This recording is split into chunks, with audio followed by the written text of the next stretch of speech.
à cause de toutes les preuves bibliques montrant qu'un chrétien ne peut être possédé par un démon. Certains enseignants bibliques préfèrent le terme démonisation pour le fait pour un chrétien d'être contrôlé par un démon. Certains pensent que si un chrétien ne peut être possédé, il peut toutefois être démonisé. La description de la démonisation est en général pratiquement identique à celle de la possession démoniaque. Il s'agit donc de la même chose. Changer de terminologie ne change rien au fait qu'un démon ne puisse posséder un chrétien ou le manipuler. Il est certain que les chrétiens peuvent subir des influences et des oppressions démoniaques, mais prétendre qu'ils peuvent être possédés par un démon ou démonisés n'est tout simplement pas biblique. Les chrétiens sont la demeure du Saint-Esprit, Romains 8, 9, 11, 1 Corinthiens 3, 16, 6, 19,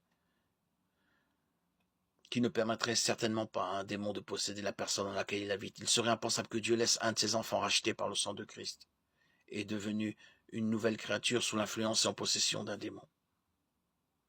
Beaucoup de gens fondent leur argumentation relative au concept de démonisation sur l'expérience personnelle d'avoir vu quelqu'un qui était certainement chrétien se comporter d'une manière démontrant clairement qu'il était sous influence démoniaque.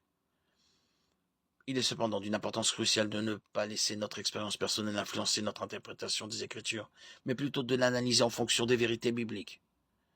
2 Timothée 3, 16, 17. Voir quelqu'un que nous considérions comme un chrétien se comporter comme s'il était démonisé devrait nous mener à nous poser la question de la sincérité de sa foi plutôt que de changer d'avis sur la question de la possession démoniaque des chrétiens. Peut-être aussi que la personne est réellement chrétienne, mais est gravement opprimée par un démon ou souffre d'importants troubles psychologiques.